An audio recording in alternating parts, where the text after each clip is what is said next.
Okay. Hello, everybody. Hi, guys. Hi, Thokozani. Amako. Welcome to the Beautiful Mess podcast. Hello 1,000 times, actually. Hello 1,000 times. For those of you who are familiar with the podcast, for those of you who have listened to episodes before, you know that it's been a minute. It has been a minute, longer than a minute. It's been 2 years. It's been 2 whole years. For those of you that are joining for the first time and haven't actually listened to the episodes before,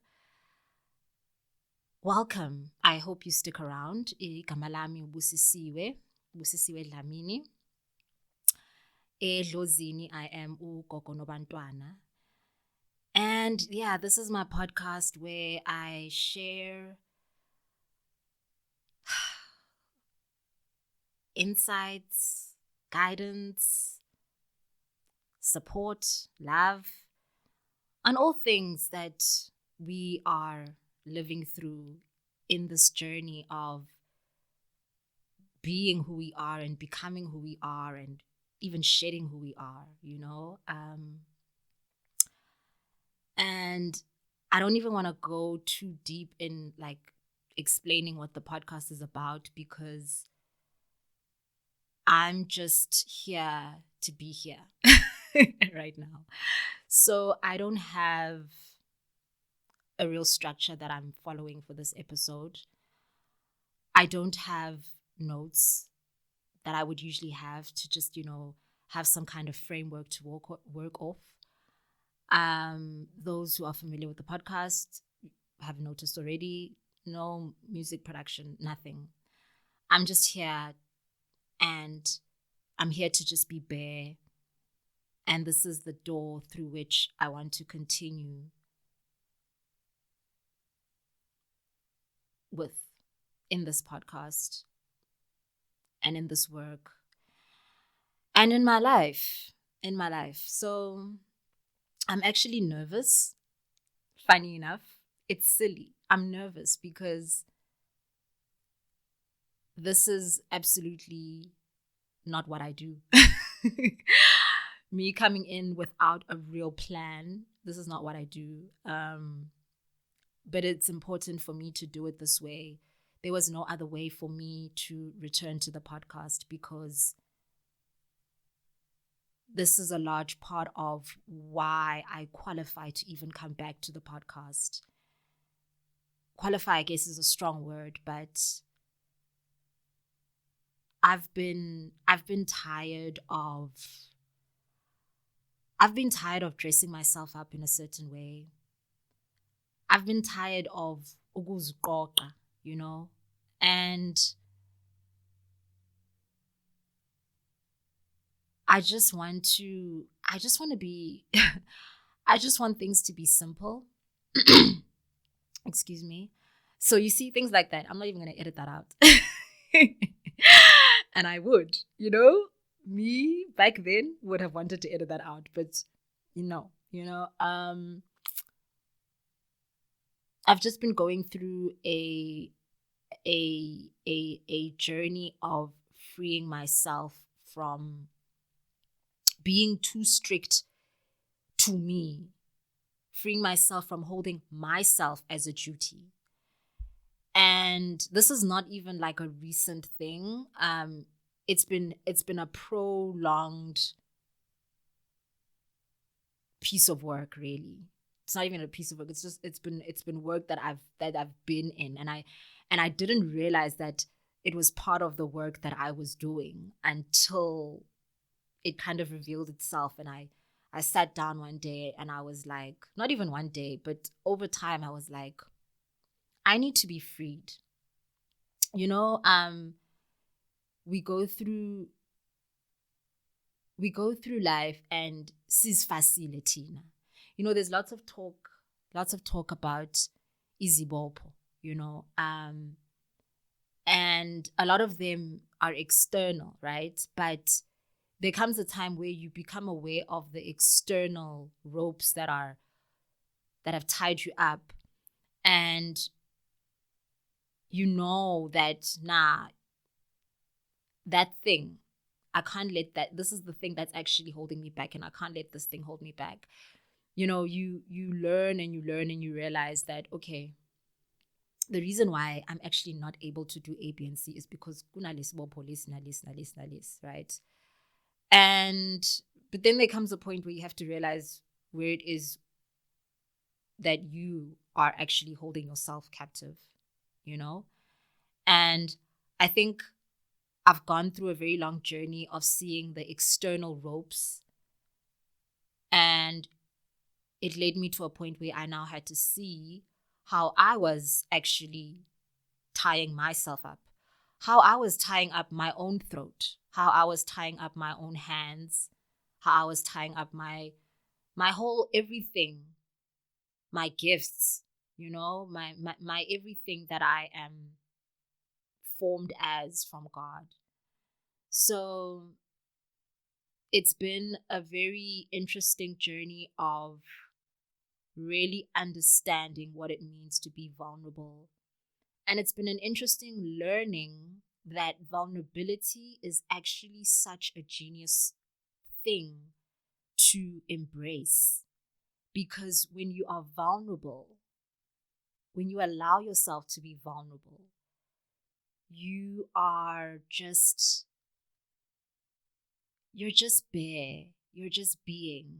You're kind of like, you're naked. You're not trying to be this or that. You're not trying to reach this or that. You're just there. You're in the moment. You're moving to the moment. And if you're moving to the moment, then you are moving to the motions of God. If you are moving to the moment, then you are moving to the will of God. And that's the thing, right? That we need, that surrender. It's the only way that we will do fruitful work. It's the only way that we will do things from our hearts. It's the only way that we will actually do things that are genius, you know? And so I'm here in this way with no real plan or structure or anything, any kind of cushion for myself. It's just me and my voice. I mean, like, there's nothing else. It's just, right now, it's just me, you know. There's no plan, Gucci. At this point, I'm going to do a break, and at this point, I'm going to do a music, and don't, like, there's none of that, right? And in Amanjing Sakuluma, I don't know where this is going to go. And I'm even nervous that I'm waffling, right? But whatever, whatever. So again, there was no other way. Like, this was the stepping stone. This was the stone I had to step on for me to be able to actually do all of the other stuff that I want to continue with through the podcast, you know. And I owed this moment to myself. I owed this moment to my guides. I owed this moment to you as well, you know, to you who comes and listens, to you who comes and says to me, hey, when are you recording the podcast again? I owed you this truth. I owed you this truthful entry and this truthful return, you know. I'm not putting my pressure on myself that I must, you know, please the audience and things like that. But I mean, look, umuntu ngabantu, you know, and part of why I continue and part of why I've still held the podcast, even in these 2 years of vocal silence, was because of you who comes to me and says, I love that episode. Thank you for that episode. When is the next episode? You who just likes without even saying anything, you know? So I owed this kind of entry to you for you to really know where I'm at and, you know, what to kind of expect going forward. I owed this moment to God. And now I'm going to cry. And even that, I'm not going to edit out. Oh my God, I can't believe this. I owed this moment to God because I don't share these things because I know them. I share these things because I am the vessel that was chosen. Okay, maybe not the word chosen. I don't like the word chosen, you know, but I am the vessel that is connected to the conversations that need to come out in the way that I bring them. And I owe those messages. I owe that knowledge, my vulnerability. I owe that knowledge, my nudity. I owe that insight. I owe these things that come from God and the ancestors. Like I owe them this bareness. And I don't know if I made like a promise. I don't know if at some point in these past 2 years I made a promise that, okay, I'll only go back to recording if I do it like this. But it would seem that I did, because there is so much that I have to share. There is so much awesome stuff that I have to share. But bekungavumi ukuthi ngiqhubeke, bekungavumi. It wasn't that, okay, there's nothing. Bekungavumi ukuthi ngibuye. Even with me now being ready to, like, something was still like, I couldn't do it. And I woke up one day and I realized that I need to allow this moment of nudity first, I mean, I still want to produce the podcast in the way that I want to produce. It's not going to be bare like this all the time, no. But I had to have this initiation. And I owed it to everything that the podcast should be. I owed it to my life. It's not just about the podcast. The podcast is just an extension of so many other things. I owed it to my life. I owed it to the next person who is also struggling to start something right now, or to carry on with something, or to do things that they have started. Like suddenly they can't carry on. And sometimes we can't carry on because there's no more dressing up that we can do for it. Like now it is demanding to be raw. Like now it's demanding to be naked. Now it's demanding to be as it is, because in all this time that you've been alive, you've been shedding, right? So you no longer have those vices to like dress it up and prettify it and do all those things. So now it's like you're facing it raw and it looks like it's a foreigner, or you feel like a foreigner in it. And it's really just a case of, no, now you got to deal with me as I am, You've dealt with me in so many other forms. Now you got to deal with me as I am. Whether it is a business, whether it is whatever it is that is your creation, there's going to come that point where that creation says to you, the spirit of that creation says to you, actually, this is what I am. And I need you to now deal with that. I need you to face me for what I am.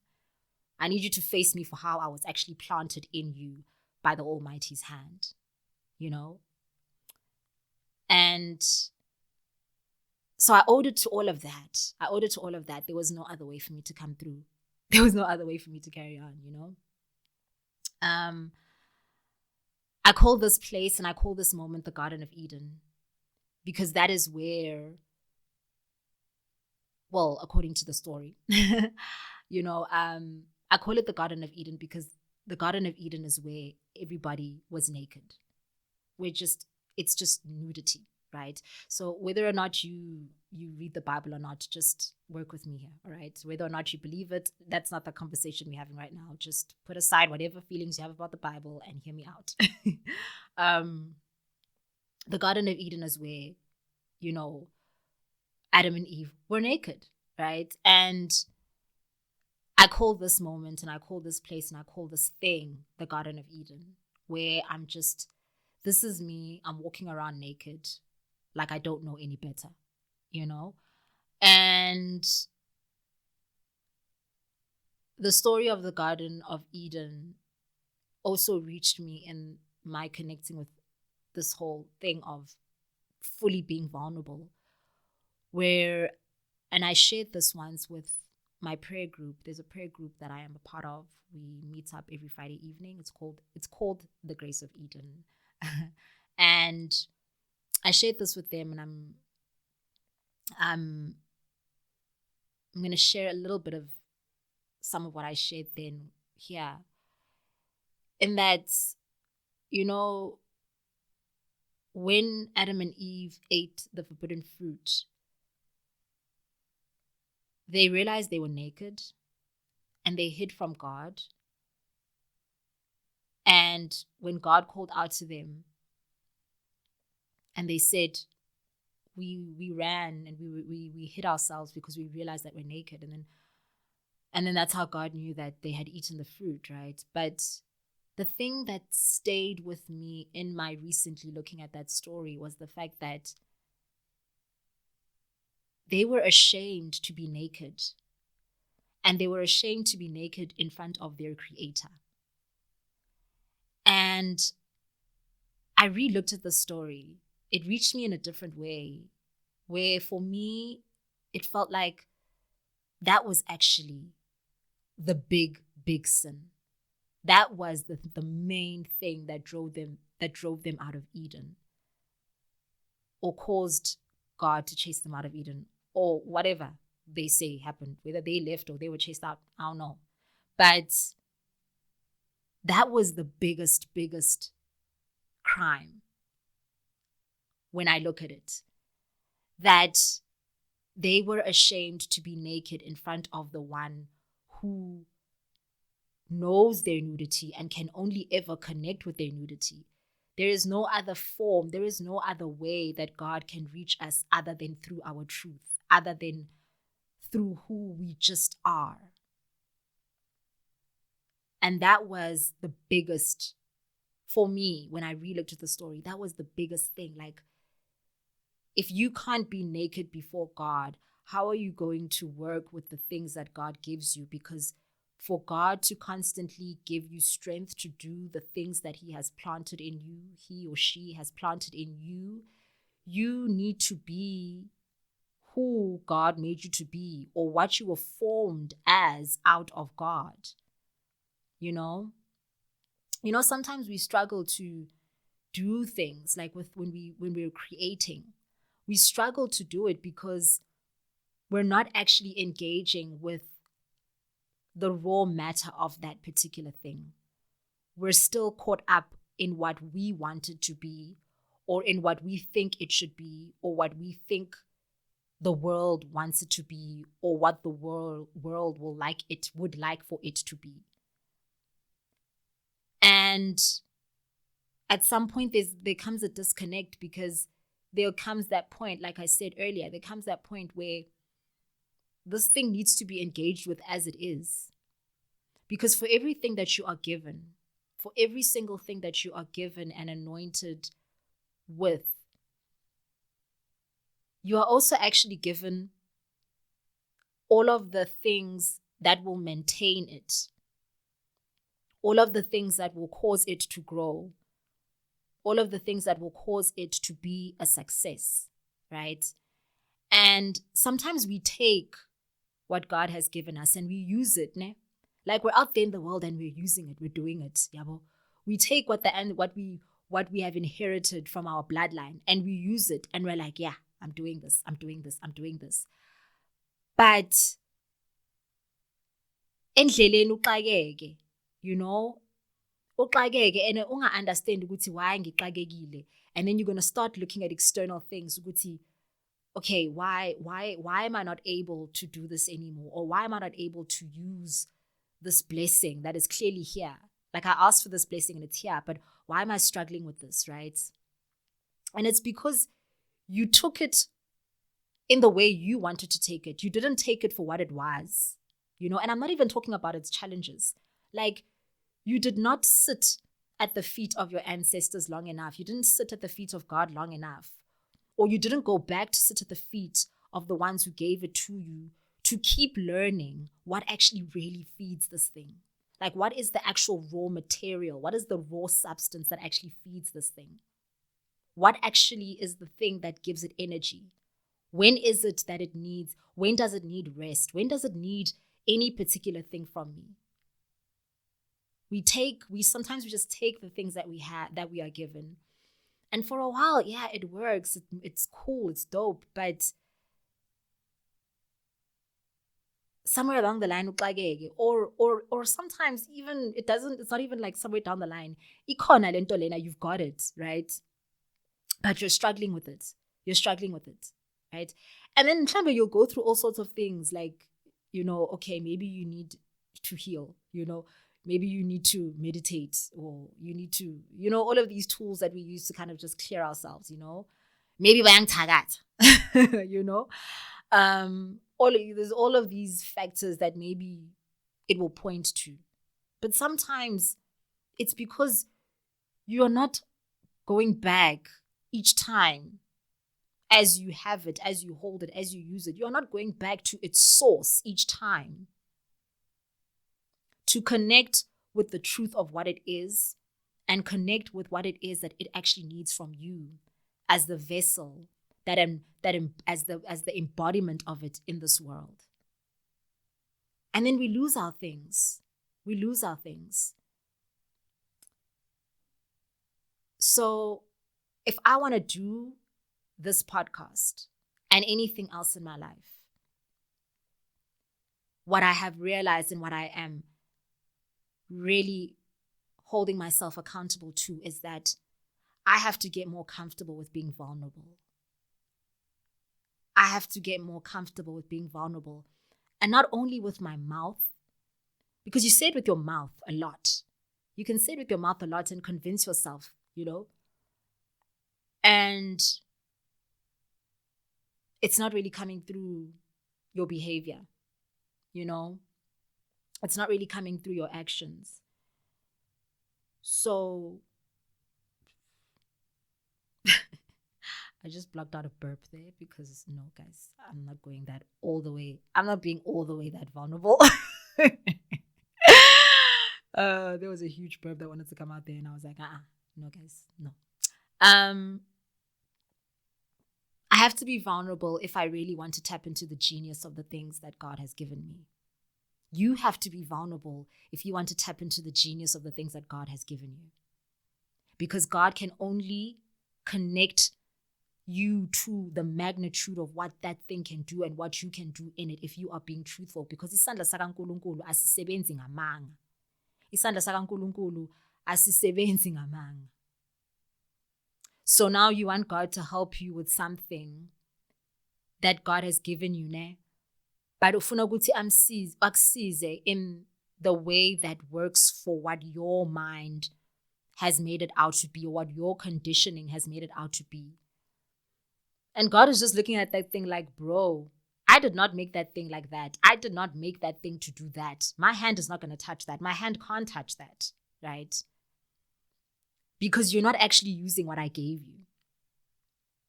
You are corrupting it, actually.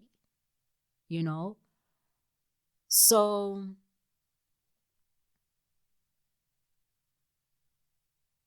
that's what this whole thing is about, just in how I am starting off the continuation of the Beautiful Mess podcast.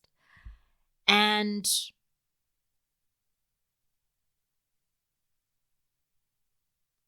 yeah, this is what I wanted to get off my chest first. I'm really excited to be back. And again, like I said, I have so much that I want to share with you and talk to you about, and that I would love for you to give me your thoughts on, And yeah, I think this is where I'll wrap it up. And yeah, I mean, look, I'm still going to do whatever production I want to do. If I want to do some kind of production, I'll do it, But I'm keeping it more vulnerable. Every now and then, won't have much of a structure, I don't know. We'll see. I actually don't know how this is going to go. But all I know is that I'm here, and I'm here having stripped myself of everything that was my stop and go. We also just waste so much time when we're not being vulnerable, guys. We waste time when we're not being vulnerable because you're just fetching everything but it. You're fetching everything about it but it. You are not fetching it. You are not actually uplifting that thing as it should be uplifted. So, yeah, man, let's be vulnerable. And understand that it's a genius thing. I think like that's the thing. Like, understand that like there is some genius in being vulnerable. Never mind power. No, I don't even want to say it's powerful. There is a geniusness in being vulnerable, because when you are vulnerable in that moment, you are completely connected to what that thing is in you from God's hand. Like, you are connected to its pure, unrefined nature all the time. So that even when you do dress it up, you are still completely aware of what this thing really, really is. And you will remain connected to the miracle that God wants to do with you through it. Being vulnerable is genius, guys. It is genius. It is love. It is freedom. It is God.